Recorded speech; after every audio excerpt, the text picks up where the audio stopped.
खुदावंद यीशु मसीह के खूबसूरत और जलाली नाम में तमाम देखने और सुनने वालों को पास्टर नईम उमर की तरफ से सलाम पहुँचे। मसीह यीशु में मेरे अजीज़ बहनों भाइयों, पिछली वीडियो में हमने मन रोज़ाना क्यों गिरता था इस पर बात की थी। आज हम नरसिंगे फूंके जाने की 10 वजूहात पर बात करते हैं। इससे बेहतर कि हम नरसिंगे फूंके जाने की 10 वजूहात पर बात करें, आप अगर हमारे चैनल पर नए हैं और आप बाइबल मुकद्दस और जर्नल नॉलेज के दिलचस्प बाबरकत टॉपिक पर मुख्तसर बकत अल्फाज में सुनना, सीखना, जानना चाहते हैं तो सबसे पहले हमारे चैनल को सब्सक्राइब कर लें, बेल आइकन को ज़रूर प्रेस करें ताकि आने वाली वीडियो की अपडेट आपको मिलती रहे। और मेरा ईमान है चैनल को सब्सक्राइब करना आपके लिए बरकत का, खुशी का, इल्म में तरक्की का, सोच में तब्दीली का बायस होगा। आइए फिर नरसिंगे फूंके जाने की 10 वजूहात पर बात करते हैं। याद रहे जी, रबी सादिया से रवायत है कि नए साल पर नरसिंगे फूंके जाने की 10 वजूहात है। नंबर 1, नए साल का नया दिन दुनिया की तख्लीक का शुरू है।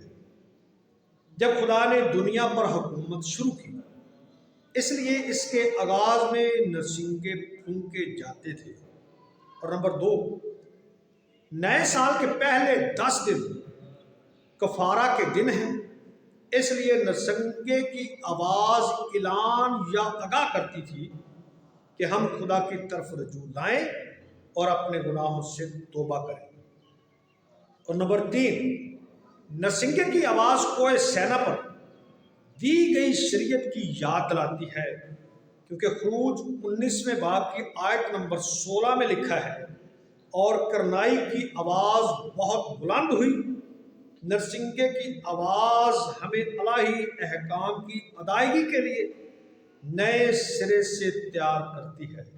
और नंबर 4, नरसिंगे की आवाज़ हमें नबियों की याद दिलाती है जिनका मुआवजा निगहबानों के साथ किया गया है, जो नरसिंगे खतरे की आवाज निकालते थे। क्योंकि हिजकिय्याह 33 बाब आयत नंबर 4 में लिखा है, तब अगर कोई तुरही की आवाज सुने और होशियार ना हो, फिर तलवार आए और उसको कत्ल करे तो उसका खून उसी के सर पर होगा। और 5वें नंबर पर नरसिंगे की आवाज हैकल की बर्बादी और दुश्मनों की जंग में चिल्लाने की खतरनाक आवाज की याद दिलाती है, क्योंकि यिर्मयाह 4 बाब आयत नंबर 19 में लिखा है, ऐ मेरी जान, तूने नरसिंगे की आवाज और लड़ाई की ललकार सुन ली है। इसलिए जब हम नरसिंगे की आवाज सुनते हैं तो हमें हैकल की दोबारा तामीर के लिए खुदा से इल्तिजा करनी चाहिए।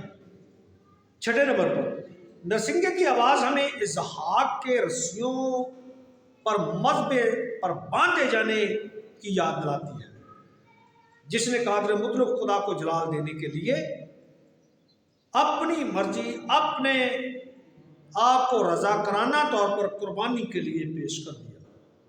और 7वें नंबर पर नरसिंगे की आवाज़ सुनते ही हमें खुदा के सामने डरते हुए हलीमी इख्तियार कर लेनी चाहिए, क्योंकि अमाउस 3:6 में लिखा है कि अगर शहर में नरसिंगा फूंका जाए तो क्या लोग ना डरेंगे।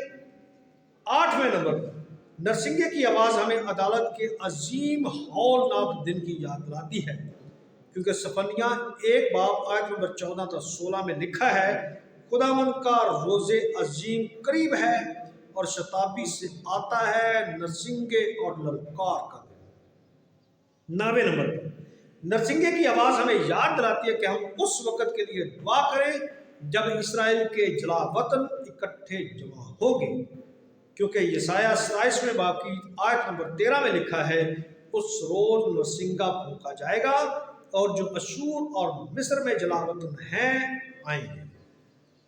10वें नंबर पर नरसिंगे की आवाज़ हमें मुर्दों के जीतने की उम्मीद दिलाती है। अगली वीडियो में हम तौबा के 7 दर्जात पर बात करेंगे। तब तक के लिए आपसे इजाज़त चाहेंगे। खुदा आपको बरकत दे। आमीन।